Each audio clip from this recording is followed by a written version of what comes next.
You know what time it is. What's up, beer people? If you heard it on the hashtag beer time, it's true. It must be true. It's true. It is fact. Please, won't you name one of your beers cart horse? And just do something terrible. Just shit beer. Stick your finger in there every now and again. Stir it with the sock. Every show, it feels like my first show. Every show is a new adventure. Having some good conversation here, Mr. Troy. Did I make sense there? I think I did. I love them all. Are we off air?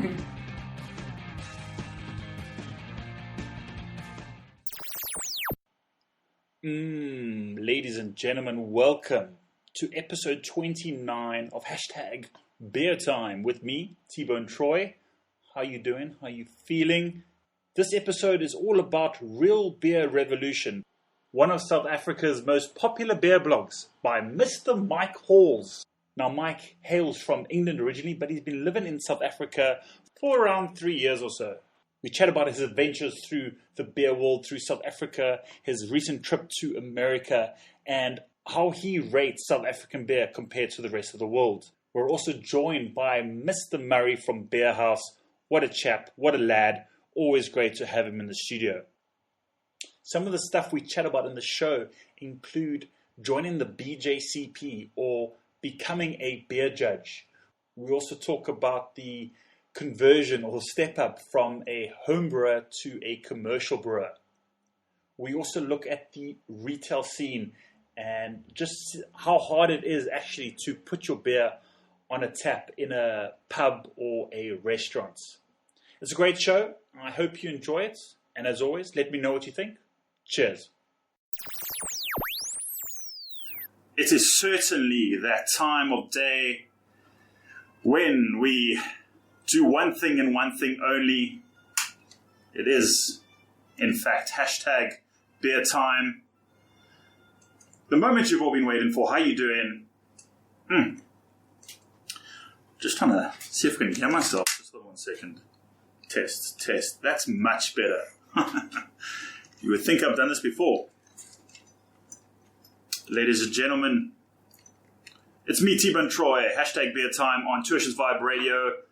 It's fantastic to be tuning in to the airwaves. I've been looking forward to the show for a while now because we've got some guests in the studio.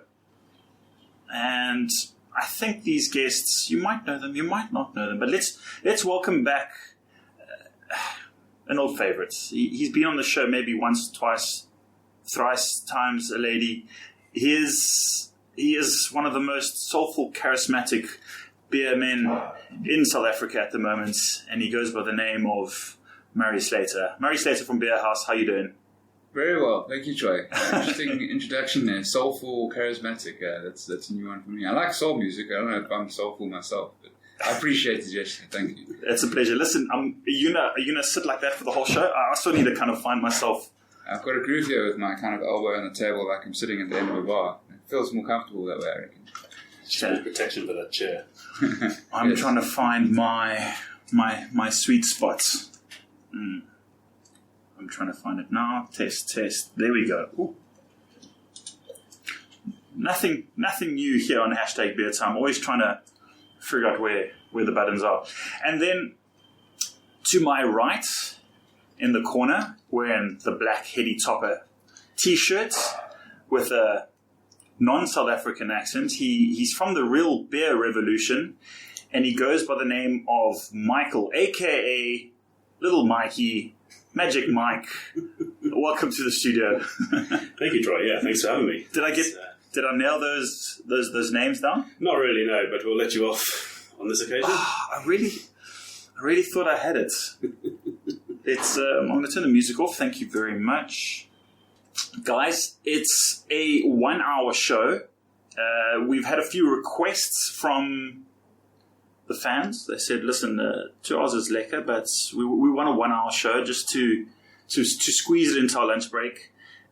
And I'm not opposed to that. I'm actually very much very for that, simply because I think the days of me drinking 6 or 7 beers midday on a Tuesday needs to come to an end. I'm absolutely floored after the show, and productivity just goes out the window. So I'm not sure if the age is catching up with me or what is, but I think this is a good idea. So today's kind of show, we've got a bit of a theme going. We're very lucky that Mr. Mike has brought us some beers from his travels. Yeah, some big New England IPAs as well, but some very, very good beers that I really enjoyed in the States, and also one that a good friend in London hooked me up with, a guy called Kewan. Thank you for that one, Kewan. Shout out to Kewan. Let's hope he's listening. The Verdant brewery is from Cornwall, where I'm from, so a bit of a special one for me, and they're rated quite highly at the minute. Quick question. Yeah. What brings you to Cape Town? How long have you been here? I've been in Cape Town for about 3.5 years now. We moved to South Africa about 7 years ago. Spent my first also 3.5 years in a little place south of Joburg called Vanderbijl Park. Ooh, learned a little bit of Afrikaans there. Very nice. Not very much. Don't test me on it. Okay, so let's crack on with the show. Trying to get things more structured here. So let's go with your first beer that you brought us. It's a local beer. It is from an awesome little brewery in Port Elizabeth called Richmond Hill Brewing Company. Okay. Or RHBC. And this is their staple beer. So this is called Car Park John, and this is the beer that they sell about 90% of, or 90% of the beer they sell is this beer. They sell it to their restaurants. They have a restaurant called Beer Shack and something else. Beer Yard. That's the Beer one. Yard. I remember that With one. Murray here, I couldn't get Beer House out of my head. Well, please. Am I going to pour? Pour. You must pour. You must. Pour. To bring the glasses closer. It's an amber ale, but Richmond Hill make, I think, 2 or 3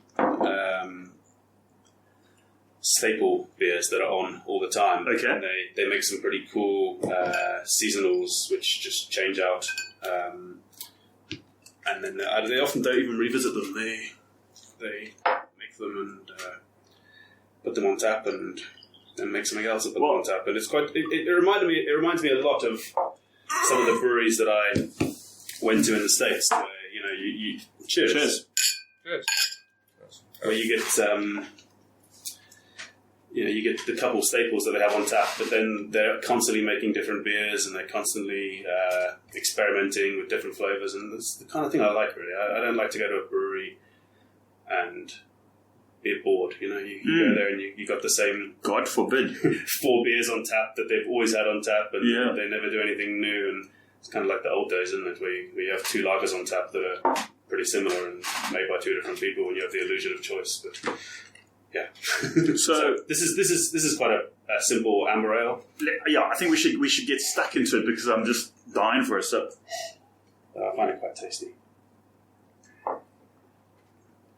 So far, so good. Nice one to start with. That has a very enticing malt body to it.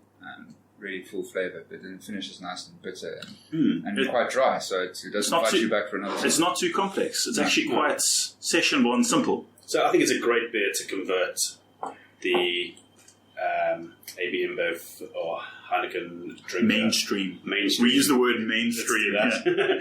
Away from craft, it's nothing. It's It reminds me of anything. A similar beer that was would be the Alliance, yeah. which kind of was one of the first craft beers out there to do an amber. Right. People were kind of, especially it's called the hipsters, who got into it quite quickly. Yeah. So it was, like you say, kind of a crossover beer for people that were used to drinking macro hot country lagers for refreshment, and then this immediately there's a malt flavour to it, which is much more interesting than your macro beer. It's not too intimidating.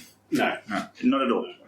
No, it's a very good beer. I tasted this the first time. We were just talking about it before the show, but at the Wilderness Thousand Sensations Festival, where Car Park John was. And I was very surprised. Usually you see these new brewers, and you kind of hesitant. Yeah. But it's great when you taste their beer and you go, okay, I nailed it.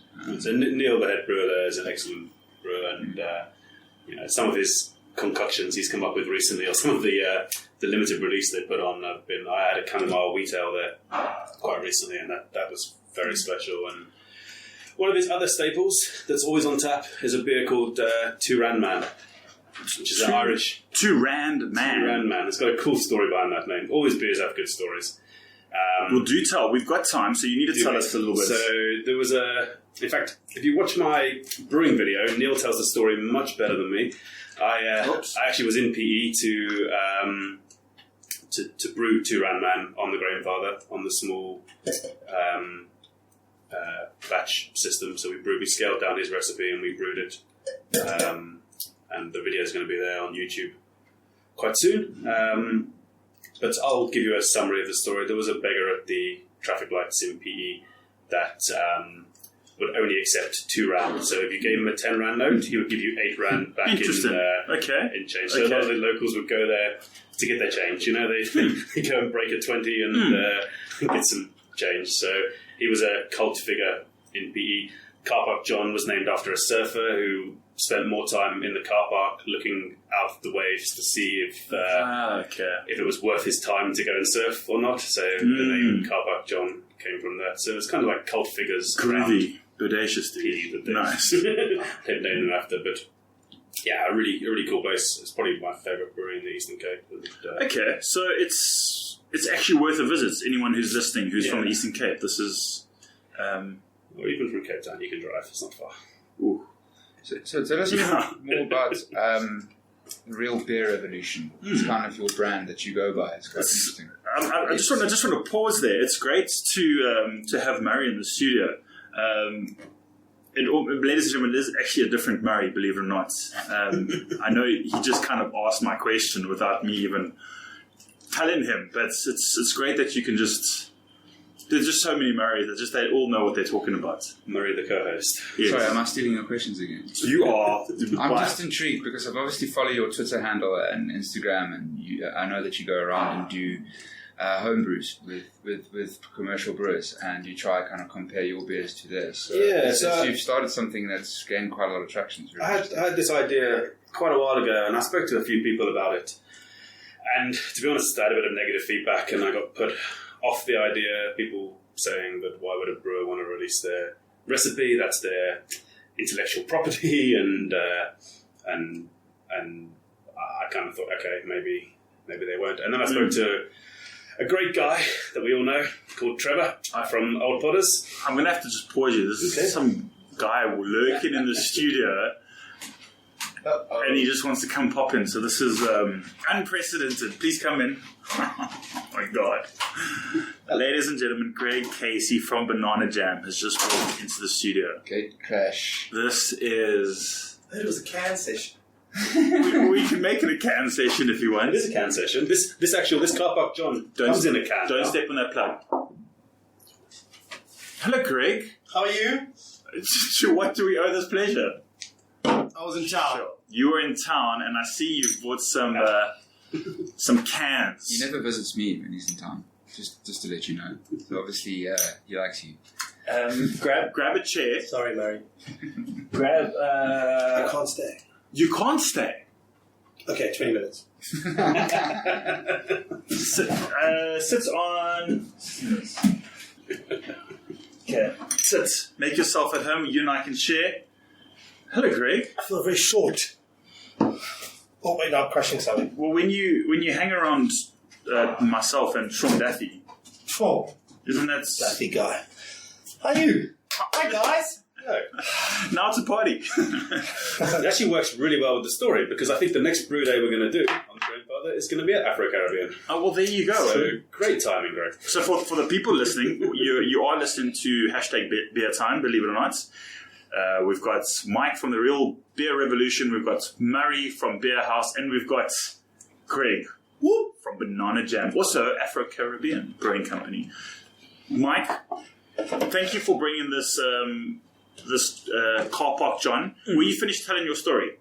No, I wasn't. No. Please finish. So, great guy called Trevor. We all know Trevor. We all know Trevor. Yeah, awesome guy. So I spoke to him about the idea, and he was like, "No, do it. We're going to do it." So the first brew we did was at Old Potter's with Trevor. He's such a gent. He's such a gent. Probably one of the nicest guys you'll meet in beer. I had to change that because Greg's here now, so One off instead. Mm-hmm. I was going to say nicest.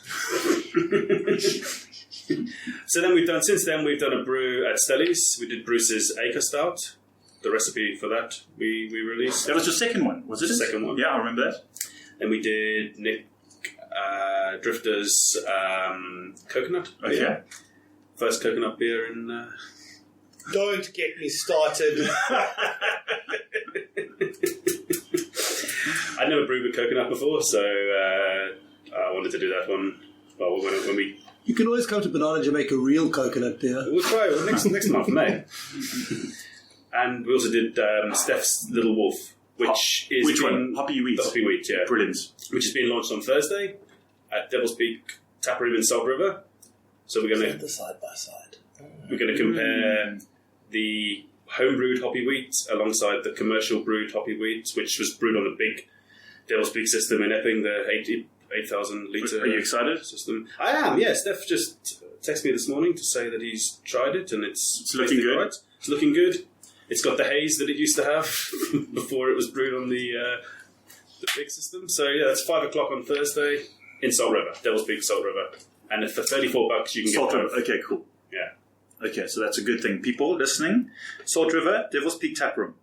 Be there. Or be not there. Somewhere else. Somewhere else. No, don't be anywhere else. Be there. Let's before we continue talking, I know that I think we've all got verbal diarrhea. Let's drink. Let's drink. I do. I've got so much that I need to get through. Let's. Okay. We're gonna stick with the show. Greg, why don't you pass me that NY this one? Okay. So, ladies and gentlemen, I was in the shop the other day and I came across this beer, which at first I was like, WTF, and why is this on our shelves? It looks awful. Let me try and explain it to you. It's a clear bottle, like the Corona bottle. And on it is a silk or screen printed, it says New Yorker Fine Lager Beer, a very simple and not complicated logo, and then a very skew printed NY.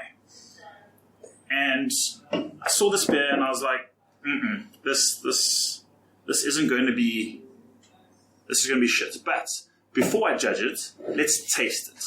Because if the beer tastes fine, then let's... It's from Greece. No, it's from... Is it not?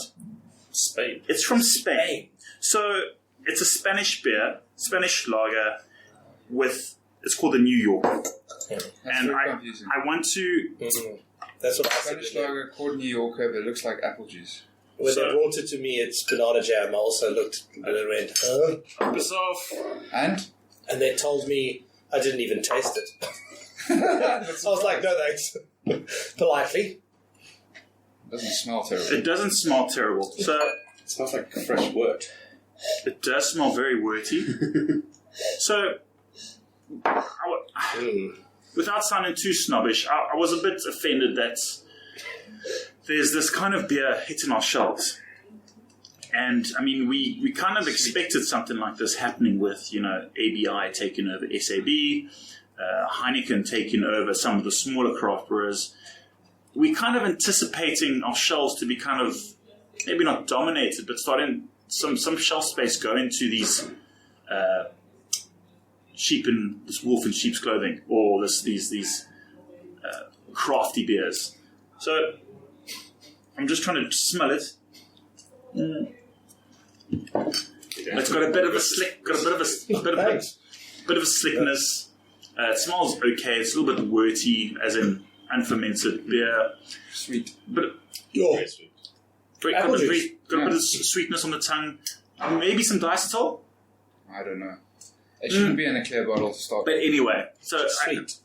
this is T-Bone's quick little rant, and that is, We don't need this shit on our shelves. Go away, New Yorker, fine lager beer I'm from Spain. Not so Yeah. fine lager beer. Bang average fine lager beer. yeah. So Below average fine lager. If you want Not to so drink a fine decent lager, buy a Castle. Don't buy. No, we've got plenty. Castle Light, please. Decent Castle cheap Light. lager. Yes. There's plenty of good lagers. in don't the country. forget, We Greg's don't need sponsored by New Castle Yorker. Light. I am sponsored by Castle Light. So I just wanted to taste that, get that out of the way, and would it be going one step too far by actually right into the brewers, or the guys who bring it in? Who brings it in? Or maybe just going straight to Spa Tops or whoever and just saying, listen, please. Who brought this to you? I haven't seen it. No, I bought that in. No, Greg. I don't recall. No.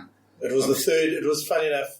Something else to talk about. It was the third person that day trying to sell me a new beer. Mari, I'm sure you get this all the time. The permanent train of people trying to sell a knockoff beer or some sort of beer to you. There is that. I think this is a classic example of Europe is a small place in the grand scheme of things. They've got a lot of beers being made that they need to find expert markets for, so it's going to get dumped on us quite a lot. And it has been previously. It's just nicer when they're like left blondes and things like that, rather than this New Yorker fine average lager nasty beer. So we are going to see a lot of that. There might be some good ones in there. Like Lef, apparently, is coming back, and so is Hoegaarden. That's, I think, Heineken are bringing those back So in. don't buy AB InBev. AB InBev, sorry, correct. So they're bringing those back in. I've speaking to Dennis from SAB or AB InBev, whatever they call themselves. Those two cool beers, iconic beers, are going to be back on our shelves. So The one beer I'd like them to bring back, which one? Pilsner Urquell. Oh yes, That's Pilsner Urquell on tap. I reckon if they did bring it back into the market, I think it would do well. That's just We should be supporting local breweries there. We shouldn't be supporting I know, but we're talking about which is really Blue bad of me to Moon. say. They should bring in Blue Moon. I've just bought 3 foreign beers for you. let's move on with the I show. brought the local beer. Yeah, well, great. Yes. So, Mike, you had the privilege of traveling, of doing a little bit of traveling. Was it a family holiday or was it beer research? No, it was actually work to Montreal. I had a conference for my real job in Montreal. And What is your real job? how long have you got? We sell quality control analyzers. You told me this at the Cascale. Yeah. I certainly had a recollection of this conversation. Mostly to food and beverage companies like Simba and Coca-Cola. Those sort of things. But Testing quality of their packets. yes. Anyway, coming back to beer. Do you remember? Enough of this rubbish, people. Wait. Okay, so Greg's taking control. What do you have there, Greg? Greg got a new toy, ladies and gentlemen. Obsession. Done. Greg got a new canning machine, Yes, Which is fantastic. which is fantastic. Well done. Are you enjoying your new toy? I am. Thank you. It's wonderful. I'm going to go and can 20 cases of beer now. And you're off to the States, so you're not. Yes. Firstly, Yes. Can- I've got can- 5 minutes. can people buy Cans. Hop Session in a can? You can buy cans Wait. of Obsession Wait. at Banana Jam as of Friday. Also on Friday, Take Also on Friday, a little event. you throw in. 420.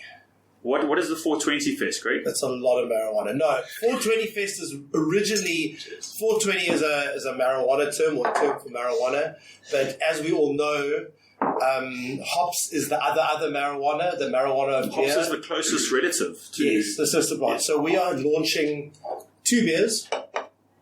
We have an Afro-Caribbean Terrapin collab that will be launched. Some people have tried it. We've had it out here and there. I see there's a can there. Yeah, we're officially launching it in can, Very nice. small batch takeaway. Very That was at nice. Fools and And- Fans, wasn't it? It was at Fools and Yeah. Fans. Lekker. And Riot Beer and Soul Barrel Brewing have done a They did a nice collaboration collab. IPA, which will be on tap for the first time on Friday. And that's, from what I can remember, that was like a really sticky Stinky, dank. hop. It was one of the most. Without It's something very dank. Skunk-like. skunk. Yeah. Skunky. Hence the 420 name. So 6:30 Friday, upstairs at Banana Jam, Afro-Caribbean Brewing Company. 2 new beers. Maybe a sneaky beer. It's a green. Be there. It'll be fun. There'll be a lot of green hops. You'll be hops. I'll be there. When are you leaving, by the way? Monday. And you're going to the States. Why? World Beer Cup and CBC. The World Beer Cup Yes. and CBC. And craft. What's it? CBC. CBC Craft Brewing Conference Craft Brewing Conference. Oh yes, at the actual at the World Brewers Association. Are you excited? Very.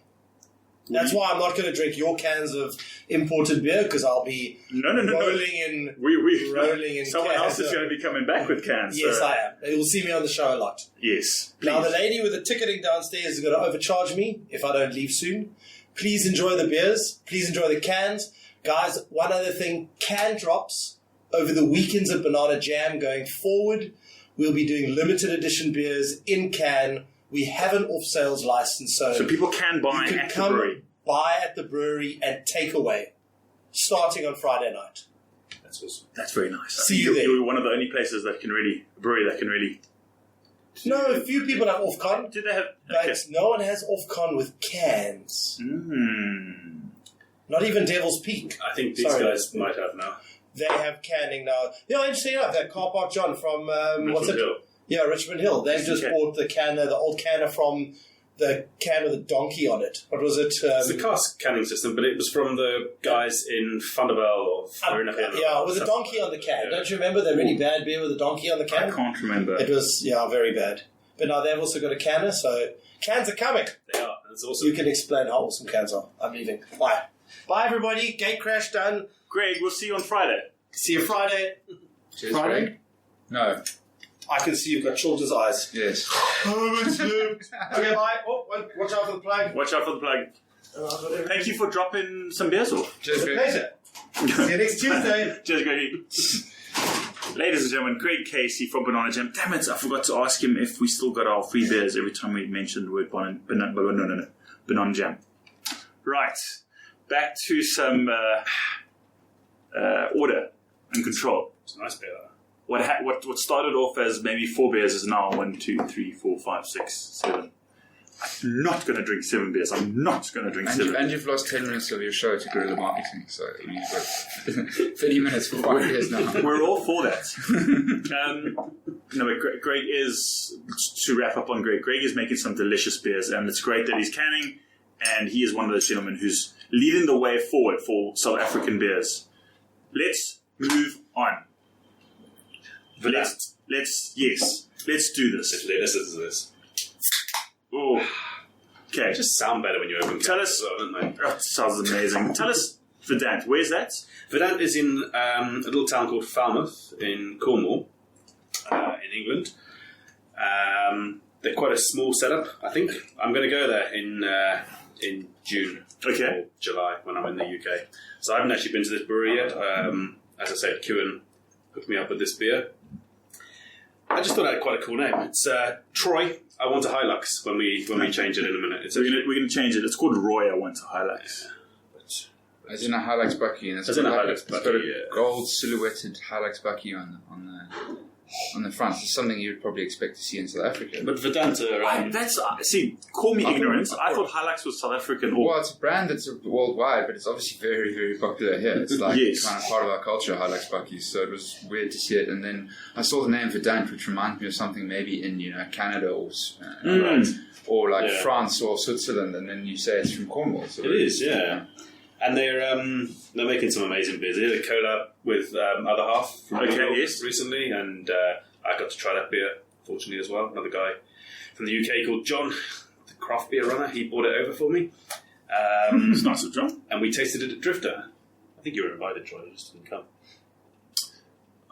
you can't be at all of them. You can't be omnipresent, Troy. I All think invites he receives. Huh? he is correct. Speaking, that is a great segue. Murray, you're doing a fantastic job.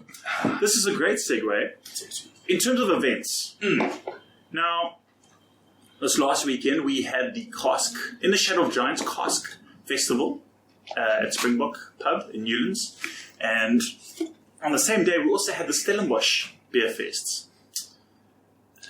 Last night we had the BJCP training at Beer House. Thank you, Murray and Beer House, for having us. Thursday we've got the Real Beer Revolution Tasting the homebrew hoppy wheats. hoppy wheats tasting.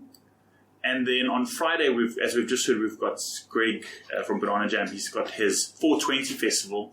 We've also got the release of the Jack Black Fresh hop. Fresh Hop IPA and which is great that there are all these events happening, but now we're starting to get events that are overlapping and running over each other. Are we too saturated? Are we getting too much? I don't know. Are we going to get divorced? When you look how big the beer scene is in the States, I don't think we're anywhere near that yet. You know, we're not like, I don't think anywhere near being saturated. I mean, yet. You know, I think we've got a long way to go. And having 2 events on the same day, that's great. You know, you've got choice then of where to go, or you can do what I'm planning to do and go to both. So go to Jack Black until about 8, and then dart off to Banana Jam from then for the second half of the evening. I might follow suit. Because I think that Jack Black fresh hop from Matt was telling me last night that it's super good this year. Like really? Fresh hoppy or proper hoppy nose, and he said it was quite special this year. So quite excited to try that one. Speaking of quite special, this beer is quite special. It's very good. I think it would do well, in South Africa. We want to try and stick to a theme here, ladies and gentlemen, believe it or not. But if we have beers coming onto arriving on our shores, being stocked on our shelves, I think this would do well. Firstly, because it says Roy, I want a Hilux on the label. And secondly, because it's a very tasty beer. It's clean. It's New England IPA style. New England, all yeah. 3 out. And it's very sessionable, actually. What ABV is it? It's actually quite low. 5.5. Yeah, that is low. I mean, the other 2 are 8. I'd almost call this a New England Pale Ale. It is it, yeah. It's a pale ale. Not even an IPA. Yeah. And I noticed a lot of them, they don't actually call them NEPAs in UK. They just, and in the States as well, they just call them IPAs, but they're made in that style. Or this one's probably called a pale ale. Okay. But it's what you would describe a NEPA, I say. I mean, it's just Yeah, no, it's a carbon copy of a serious amount of dry hopping gone into this. what a NEPA is. Now, funny enough, we mentioned it earlier, we had a beer judge in session last night at Banana Jam. All 3 of us were there. And I actually want to ask you, Mr. Mike. What? Sorry? Mary? I think you meant to say beer house. What did I say? Banana Jam, but I think that's your bias coming in from being paid to Did I say Banana Jam? Yeah. I think that's because he's giving you a can every time you say that. I get So it. do I have to match that deal to get you to actually say beer house? We could work something out off air. Okay, my apologies. We were at Beer House. Yeah. And the events are sponsored by Beer House. Thank you very much. What I was going to say is that, Mike, you're starting to become a beer judge. You actually had was it your first time judging last week Saturday? At Fools. At Fools and Fans? I'm getting paid by Trevor to say Fools and Fans as many times as well, so Fools and Fans. No, it was my second. Good man. It's my second time judging. Okay. I did the National Homebrew competition. Okay. I forgot the name that was. Sure. At Beer House as well. You sure it was Beer House? It was Beer House, yeah. Good stuff. At least he's getting it right. Yeah. But it was the Fools and Fans, both ones that I've judged. It's impressive how good most of the homebrews that you try now are, and we didn't get many low scoring beers. So revving it up, and I mean, flip it, Mary, you can vouch for this. When we started judging, maybe 4 years ago, or 3 or 4 years ago, that everyone would kind of just enter their beers, and this was at the start of homebrewing. This was maybe not the start, but this was when the scale started going up. Yeah. People started jumping on board and just making their beers and just seeing what it was like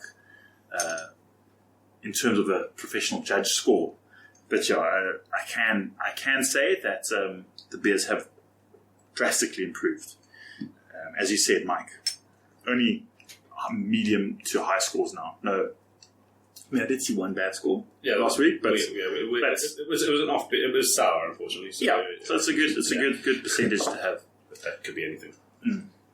No, and it's very encouraging, and to get home brewing standard like that should only improve our commercially brewed craft beers in this country. I think if people start to be able to make better beers at home than what you can buy from some of the craft brewers, then we've got a problem. So that should in turn raise that standard. And I think it is. I think we're getting there.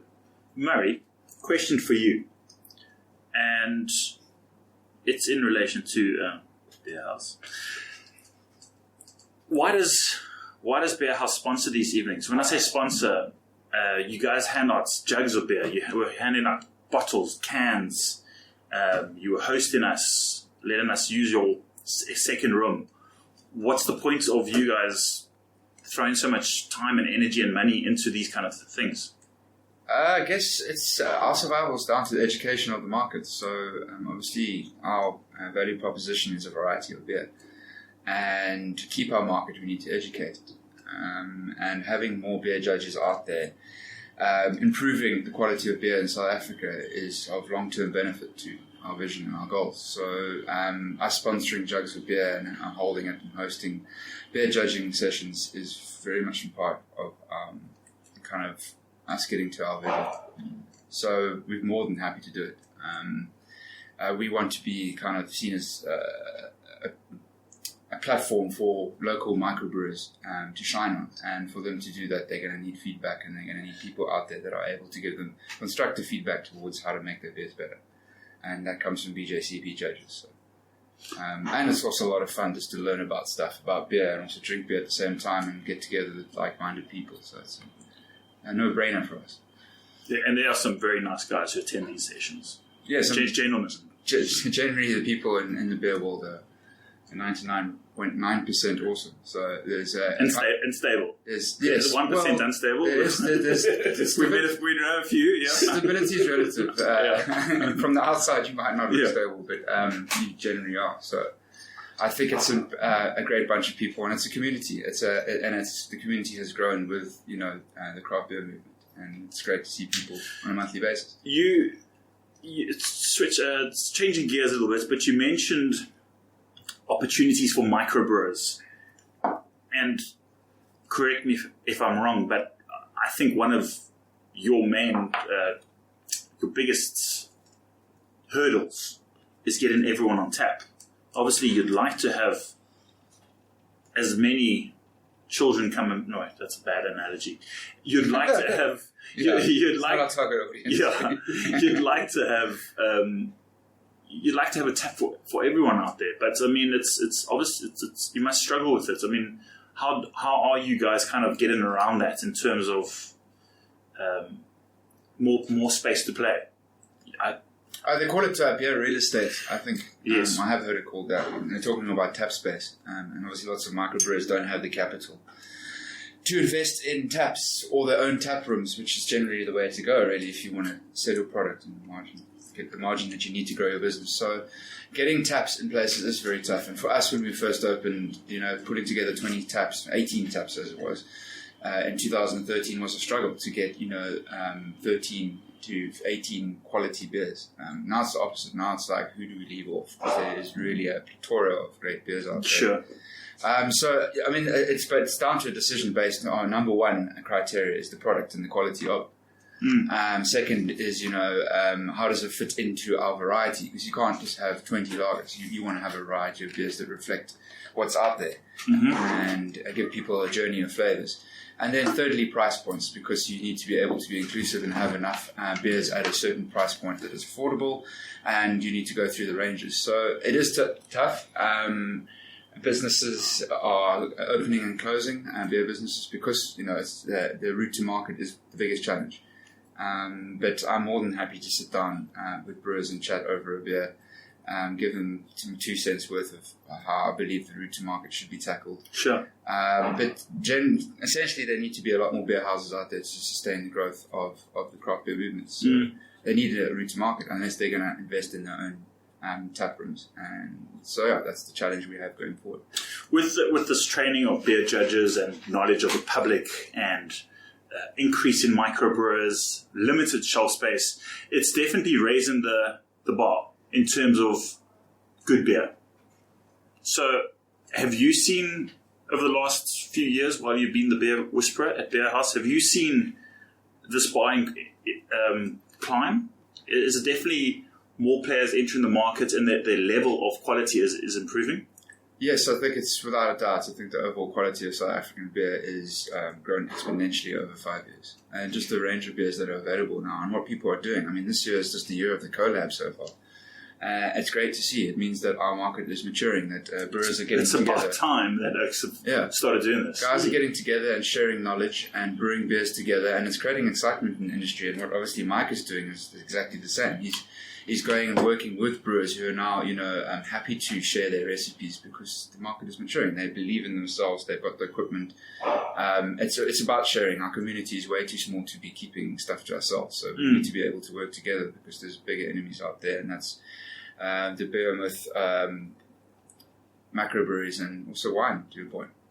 For sure. And there are breweries opening and making quality beers at the moment. They won't last. That do hit the shelves. They won't last, but unfortunately it is particularly damaging to people's perception of craft. There's no ways of stopping people because it's a free market. But I think with having beer judges out there giving people's opinions and scoring them, and maybe they realise that product isn't up to standard before, it pollutes the general public's palate. It's up to people like ourselves and Troy with the Craft Brewers Association to actually point out these bad beers, not to just accept them as that's craft, it's fine. But we need to. If you have a beer and it's bad, then say it's bad, or at least tell the brewer it's bad because case in point. That's shit. Yeah. The first beer we had. Yeah. Well, I'd like to think that hashtag Beer Time has a bit of pull. Maybe one day I'll be able to influence the market that much that people buy the good beers, buy the great beers. Sorry, I was talking about the New York beer, obviously. Let's. Should we hit on the Heady? Do you think that's a good? Yeah, I mean, I don't think it'll go. I think that one will go better after it because it's double IPA. Yeah. So, Mr. Mike, talk to us. Open that beer, pour it, and then let's talk about it. I think I might boomerang. So slow down. Very good. I'm gonna pour myself the first one out of this as well. Are you wanting to get some stuff for social media? Okay. Murray loves social media. Loves it. Okay, get mine. Get slow-mo on mine. I was just trying to boomerang. Are you just trying to boomerang? Do you want to pour it? That's all right. You sure? Okay, so what's the big fuss? Why are we like schoolgirls with the Heady topper? What's going on, Mike? I don't know. I think talk to me. Yeah, I mean it's this. Clear the air. It's this and Pliny the Elder. Pliny the Elder that kind of created a lot of hype around the modern IPA. Alchemist was just really cool. So it's in a small town called Stowe in Vermont. Stowe sounds very English. Yeah, or maybe Stowe. I don't quite know how to pronounce it. Stowe. I pronounce a lot of things wrong in America because my English is not good enough for the Americans. Nor is mine. I have a radio show. So. Beautiful, setting. Vermont is amazing. Vermont is one of those places that you could happily move to one day. But correct me if I'm wrong. Vermont, that's in the East Coast. It's north of Boston, north of New York, north of Boston, north of New York, north of Boston, south of Canada, south of Montreal. Sorry, so that's what state is that? That's New England. Yeah, maybe. Well, this is not a geography lesson. Doesn't read. My US geography is terrible. But I don't know. This one was different. Like the Alchemist was. You walk in there, and on the left hand side they have 3 taps pouring. They're not charging you. You're talking about the bar. Sorry, the brewery. The brewery. Yeah. So it's not a bar. They don't sell.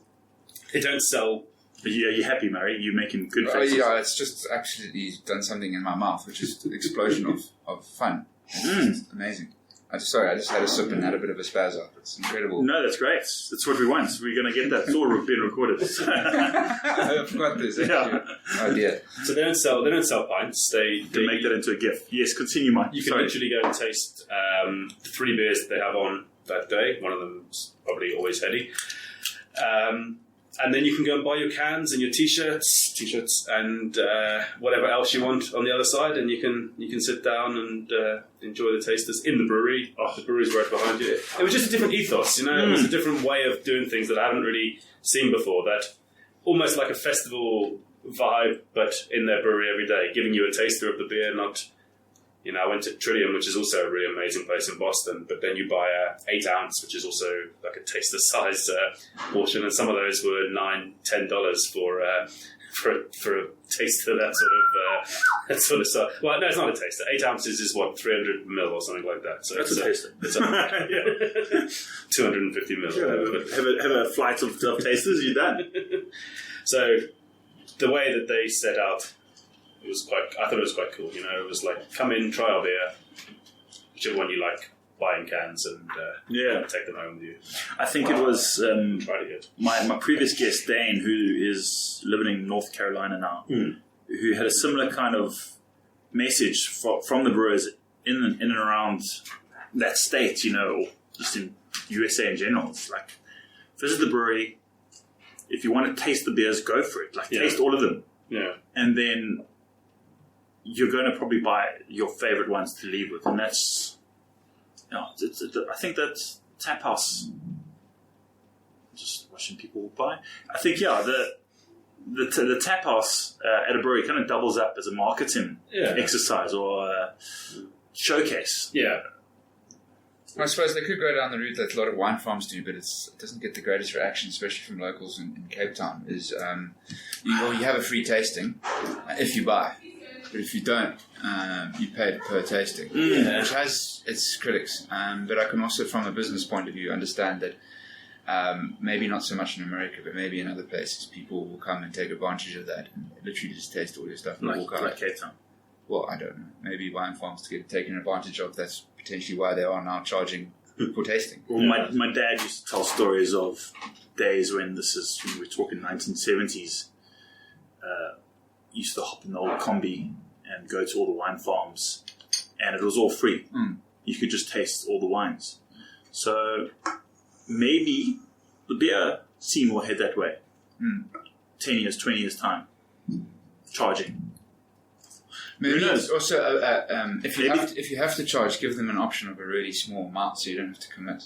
Something that we did at Beer House was 120 ml taster glasses, which a lot of people, especially foreigners coming to South Africa, enjoy because they don't want to, buy a whole beer, and with the huge range, it's very difficult for them to explore it, and you have to commit to it. So I think it's also difficult for you tasters. guys to educate somebody if you're not letting them have a small taste of it. There's only so much you can tell people about flavour. Exactly, and everyone has a personal preference as well, so you can't say this one's going to be great for you without them having a bit of a... That's all salesmanship as well. I mean, if you're going to buy a car, you're very unlikely to buy that car without actually driving it. Sure. So, Need to you've got to run it around the old block. try before you buy. Exactly. But I think breweries, tap rooms are definitely geared more for that than a bar. Yes, the margins are very high because obviously they're manufacturing their own products, so they can give away a lot more, and they'll write it off to marketing. As you say. And if you go to small places as well, where you're actually meeting the owner, brewer, cleaner, the guy that does everything, you go to those sort of breweries. They're going to want you to taste them anyway. I mean, they're so passionate. The people are so passionate that they're going to. If you show an interest, they're going to be talking to you and letting you try something. Yes. Anyway, I mean, you go to someone like Soul Barrel or to Agar or you talk to Nick or Rory, that they exude passion. Both of them, like it's. And do they exude free beer? I'm not sure. I wasn't saying. Rory and Nick, I'm sure if you mention their name on a radio station, I'm sure you do get maybe a few free tasters. I want to direct some questions now. We've got one more beer left, and we've got about, I suppose, strictly speaking, we've got about 10 minutes. But I mean, with our young friend Greg Casey popping in, we're kind of flexible. But let's try and stick to the structures that have been in place. The Afro-Caribbean advert break. So yes. That was brilliant marketing. If any other companies, you don't have to be a beer company, if you want to just pop in, put your product here, we can talk. I want to ask some questions about the real beer revolution. Why what was your thought process? Why did you start it? Why are you making videos? What is your goal? Tell me, damn it! I need to know your secrets. The goals are different. I don't really have a goal. Because you've got a lot of content, which is great to see. You've got a blog. You know how to use a computer, and you know how to use a camera. Yeah, the concept behind it, the concept behind the blog was just to try and visit as many breweries as possible. Amen. And document it, and I do travel quite a bit for work, so I have the opportunity to visit breweries outside of the Western Cape. Mm-hmm. So I just thought I could sort of catalogue their beers, do a bit of a review, tie it in. I'm trying to tie it in more with my BJCP training now, so the reviews might be a bit more boring, but a bit more like technical into the beers. Nothing wrong with rather that. than Nothing wrong with that. I think I started out just kind of giving my opinion on whether I liked the beer or not. But I think now I need to judge it. I need to judge each beer to style more because that's. But does that credibility make you happier when you judge the beer? Does it give your show a bit more? Well, I think I still need to give it. I think you still need to give it a personal opinion. I mean, it still needs to be personable. I mean, I'm writing what I think about it. So, but if I wrote and said I don't like lagers, and I wrote every lager was rubbish, that's not fair. Sure. Because as you learned in this BJCP training, you can't judge a beer. You have to judge a beer to how it was meant to be perceived. And lager is one of the most popular beers in the country, and one of the most enjoyed. So the reason I ask is just because I think at the beginning of this year, the question to me is what did I foresee happening to craft beer in South Africa, and I predicted more social media followers, more influencers, people having their own Twitter, Instagram, YouTube accounts based solely on beer. And it's going to happen. We're seeing more people jump into the markets. I'm very interested with people who have personal preference with qualifications. Not that anything any which way is wrong, because we've seen both ways work. But I guess if I had to give you a question, because I'm trying to think for a question, do you think it matters having a BJCP, having a master's degree in brewing? None of us have a degree in brewing. No, I think there's a lot of brewers out there that would argue that it does or it doesn't matter having a degree in brewing. And no, I mean, I think some of the most who's that chap in England who has the ale guide, who talks about beers? He talks to the camera. Yes, he just talks about the beer. Yeah, I'm not sure his qualifications, but he's got one of the most subscribers on any YouTube beer channel. Yeah. I think people want honest feedback, don't they? They don't want. So maybe a mixture. Yeah, mixture of stats. No, you get to people that want to hear, from probably an expert, a brewer's point of view, maybe some kind of feedback which is technical, but generally people that are watching YouTube sites, people talking about beer, they're thinking from a customer point of view. So you want to talk to them as a customer, and you want to talk to them as how people drink beer. And 90% of people that drink beer aren't thinking of it in technical terms. They're thinking of it of enjoyment, and like, how much am I really enjoying this? And is it making me feel good? Yeah. So I think that's why the more popular shows are the ones that are aimed at the general public and talk from an honest point of view. You can have an opinion without having to be an expert. No, definitely. As long as you're not wrong. Well, no, as long as you know what you like and you stick to that, or you talk about. And you package it up. Just fix your mic there. I'll turn your mic. Yep, there we go. I'll fix it. Turn it. There we go. But no, I think it's an interesting time as well. I mean, we have these people. or we have this definition of craft beer, and that's ever changing as well. I mean, it's almost a whole topic in itself. We're at the. I think that's 10 years time. I don't think it's going to matter, honestly. Calling ourselves craft beer fans or craft anything. I think we're just at the. What's the word? Precipice of this whole movement, and it's going to go away. Everything's going to kind of amalgamate into one, something which Lagunitas founder, was it his name? Tony, which he says, every year there's a new generation of alcohol drinkers coming, legal age drinkers entering the market, and they're going to be just drinking beer, and that beer is going to include our versions of craft mainstream. It's just going to become the norm. Anyway, I think we've kind of delved into that and tried to extract and come up with an answer. I feel like in my mind I made sense. Probably because we've had a few beers. Let's have one last beer. It's a small one, this one. Is it a small one? When you say small, it's still a big can. It's 8.5%. Ooh, I'm loving the cans, by the way. Double IPA from Trillium. The heady topper, I don't know if we even talked about it though. Say that again? But I had a little spaz out earlier with. We spoke about the brewery. We didn't speak about the beer, in fact. I think the word that I've picked up on recently when describing beers, and it actually came from the Cask Ale Festival, was that the beers were vibrant. Vibrant. I just love that word. It's just got something about it. When you're drinking it and it's in your mouth, it's got a vibrancy. It's got like an energy. It's got like a. I really have a long journey of flavors to give you, and that's what you get from this beer. And it's quite heady. It does go to your head at 8%.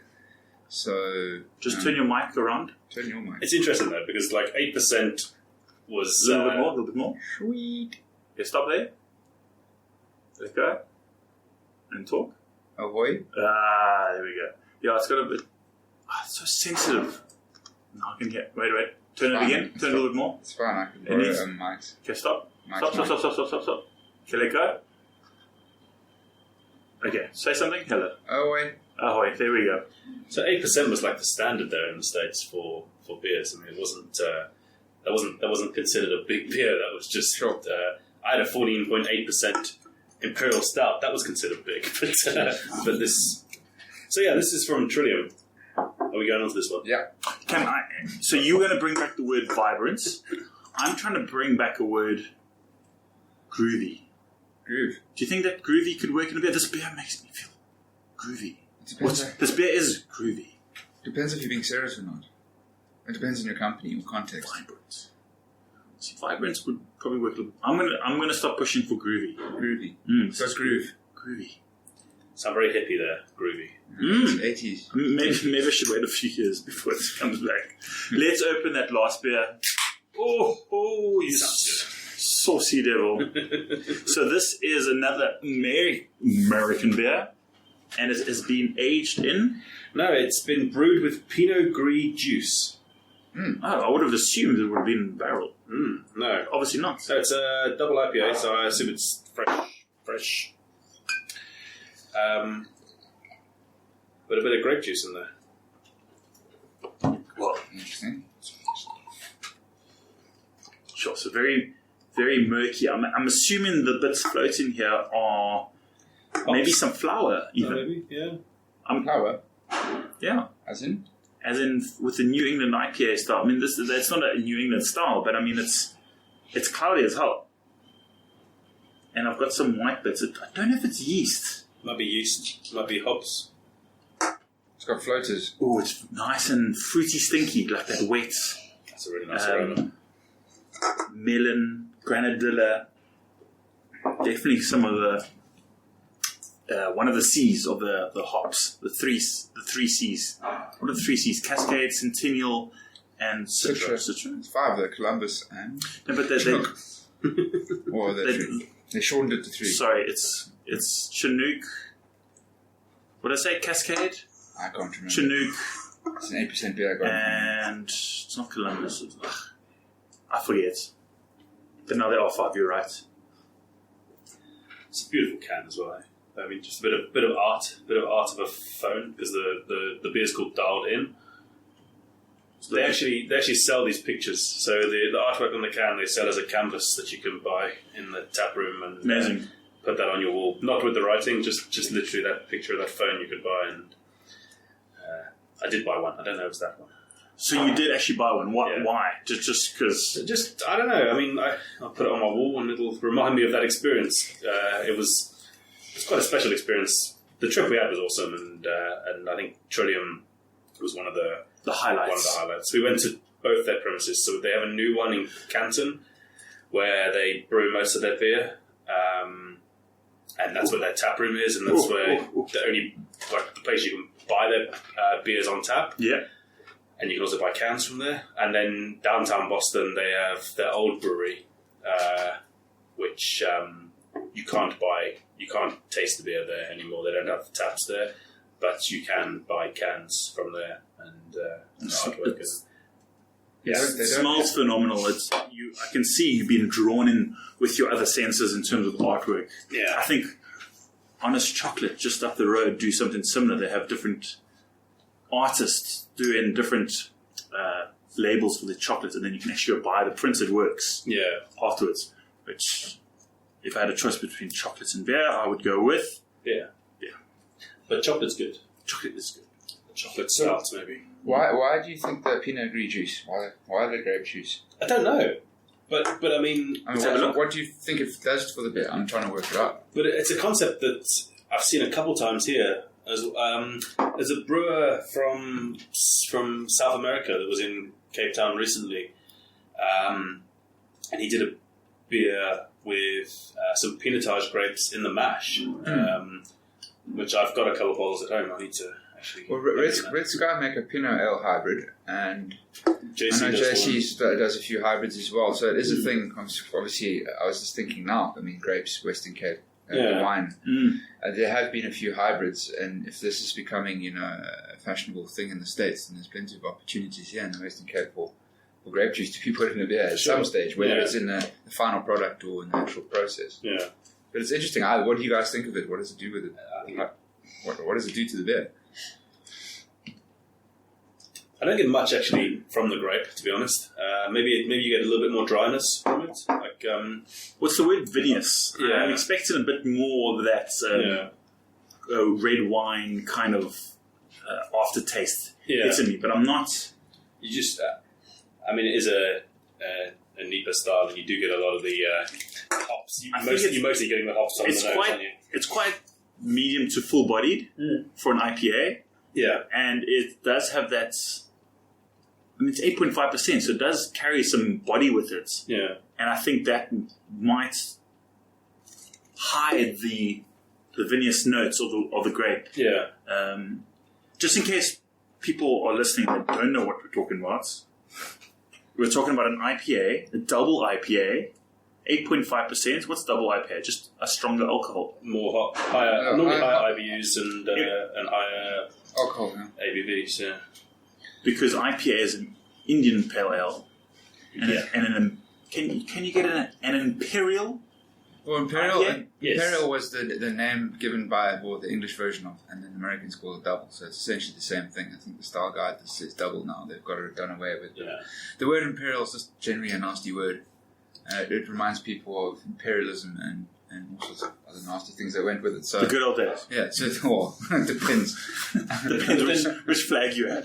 But also, if it was an Imperial IPA, it would be IIPA, which then was double IPA True, as well. okay. so Ah. yeah. I Never thought of it that way. Very clever. No, but I remember You seeing come up with some. that yourself. That's the English language in me. I remember seeing IIPA. Yeah, it was quite often listed. Now it's known as a dipper. Dipper. Double IPA.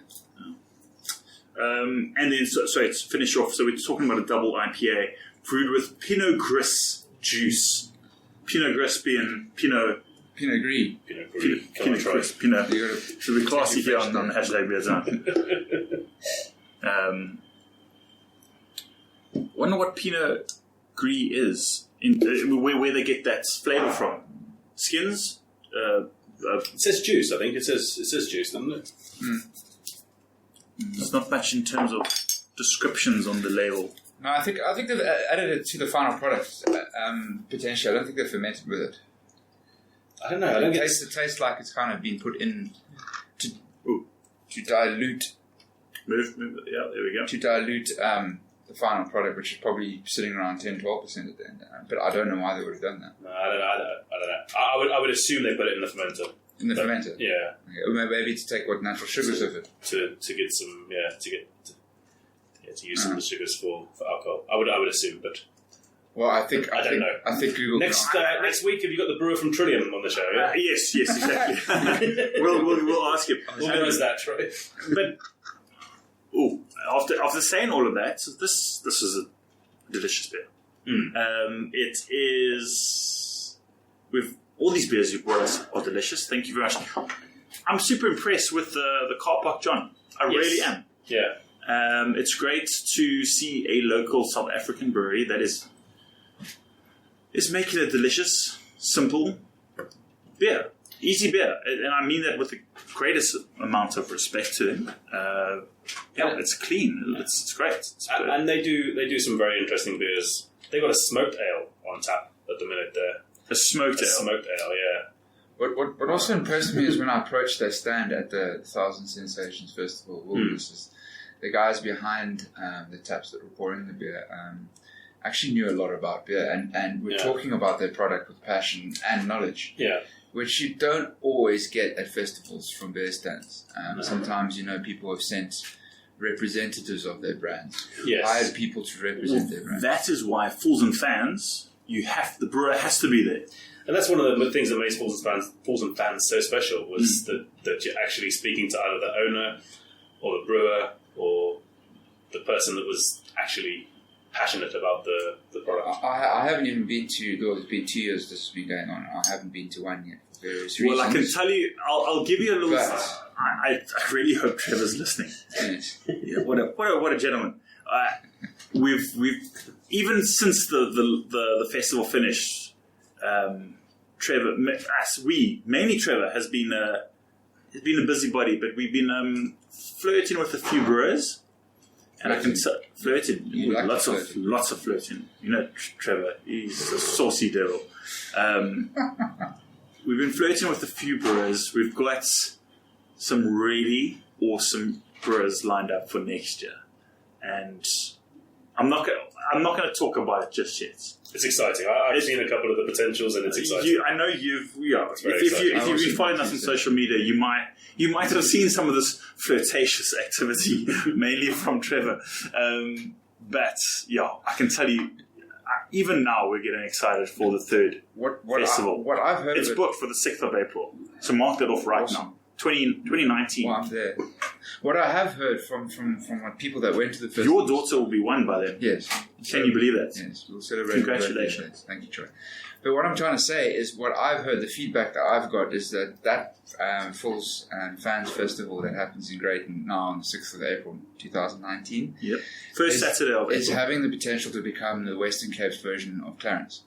It's in a small town, a beautiful town where you have to travel to 2 hours, where Clarence is 3 hours from Joburg.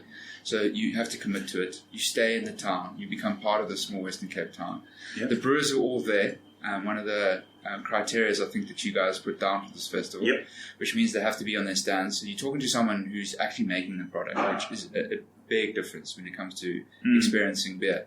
And hopefully you guys introduce things like brewing beers, especially for the festival. I don't know if that was done. That was done. So I think of the 15 brewers we had, Mike, maybe you can help me out there. It was a good majority. Everyone had their own beer. I just got distracted on my live feed here. Somebody says Troy is a hunk. So I got really distracted by that. I hope it's a girl. I think it's a guy. Then I probably know him. Cartos Brewing. Yes, that's Greg and Carl. Yeah. Bless their hearts. Sorry. What was the question? That's Greg and Carl, and then Ross. Thanks, guys. What were we saying? Yes, of the 15 brewers at the Fools and Fans, they all had to bring their own unique beer. I think But Yeah. 90% of them had their own beer. Which is it's Especially amazing. brewed beer for the show. You travel Yes. 2 hours to spend in a beautiful Western Cape town, and you get to taste beers that you can't taste anywhere else, and you get to speak to the brewers about it. It's a winning recipe. I think you were talking about earlier, is there too many events going on? And I think the answer to that from my point of view is yes. I think a lot of beer festivals are seeing reduced numbers because they aren't offering anything new. Yeah. So Fools and Fans, definitely great, and I love the Carscale Festival. So those two is points of difference. Plus, if you bump into Trevor anytime after 4 p.m. at the fest, he's bound to give you a hug. What other festival organizer gives you a hug after a few And apparently drinks? there's some great food and beer pairings going on by the guys that have just been calling you a hug. Yes, they did Greg and Cole from Beer Country did the food and beer pairing, and it was, I missed that, unfortunately. And you guys had a poikie on the Friday. and we had a poikie on the Friday, and we had a Spit brine. spit brine. It's just Sure. it's if you want to go to one festival next year, that's the one. Fools and Fans. They're certainly easier to get to than Clarence in the free. Well, it's this thing. You think Grayton, or I think the Cape Townian attitude is Grayton is so far away, but it was like an hour and 20 odd minutes up the road. Hour and 45 minutes exactly. Was it? If you drive at the speed limit. Okay, but if you drive a little bit faster than that, it was an hour and 20 something minutes. No. When you're trying to get there for strict 9:30 beer judging time that Troy says don't be late, and then you wait half an hour for everyone else to turn up. See, I told you. These things happen. So I think this is a good place to wrap it up.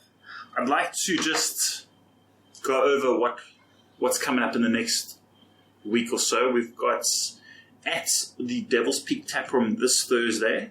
It's the Real Beer Revolution side-by-side tasting with Little Wolf. The Hoppy Wheats. Hoppy Wheats. And that Yeah. what time is that? How much do I have to pay to get in? You've paid nothing to get in. Mm. It's from 5 o'clock until the beer is gone.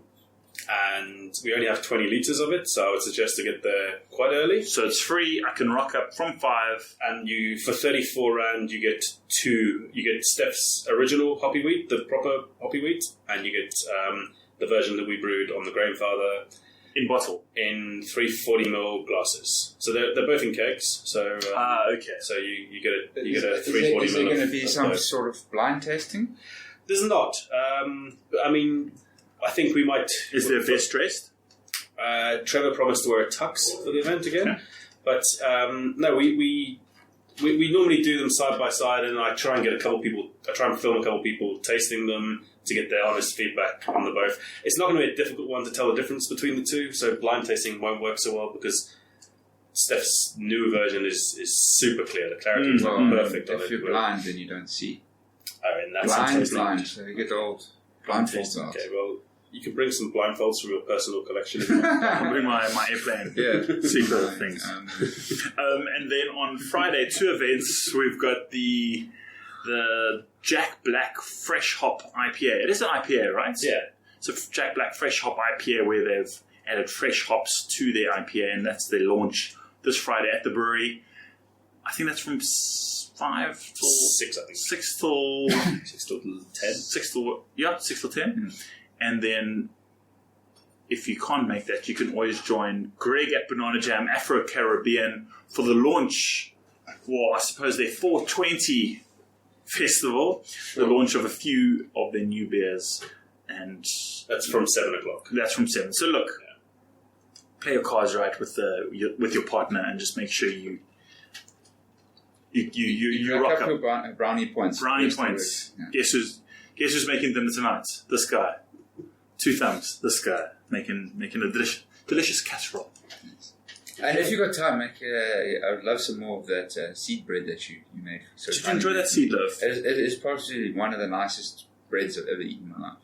So there was no flour in It there. was so so it was just wholesome. It was just wholesome. beautiful. Maybe that's another Vibrant word. and Vibrant and wholesome. Let's bring those words back into our beer judging. And groovy. I feel like I'm I missing found out. this beer was wholesome, vibrant and groovy. Minus points.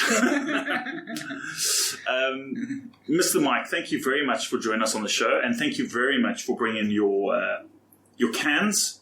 It's always appreciated. It's been a pleasure. Thanks Thank for you, having Mike. me. and real treat. we'll have to have you back on the show because I think Well, the fans are also on my side of the screen is just going wild.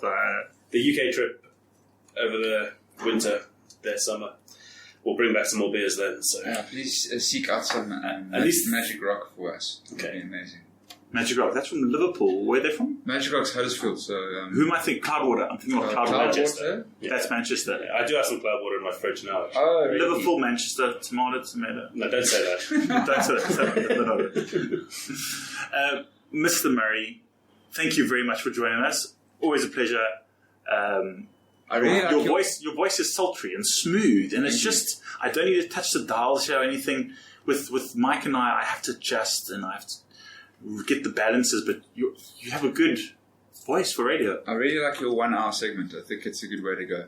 It's got a good face for it too. I'm feeling great. I can do some work now. Guys, I can get back to it. we can all Great. get back to it. Thank you very much for tuning in to Beer Time. I hope you had a good time listening to us. I hope you enjoyed listening to us drink beer.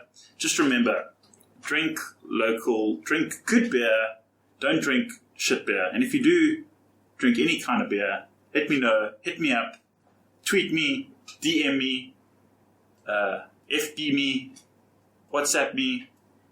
Please don't. No, but do. Get in touch. Guys, thank you very much. Oh. Let's play out with some music. And we will see you guys next week. I'm looking forward to it. Murray, thank you very much. Pleasure, dude.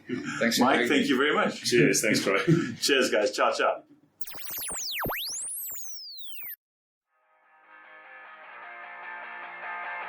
Thanks for listening, guys and girls. Make sure to follow me on Instagram, Twitter, and Facebook. Just search for #BeerTime. That's #BeerTime written out in full. Hope you enjoyed the show, and check you next time. Cheers.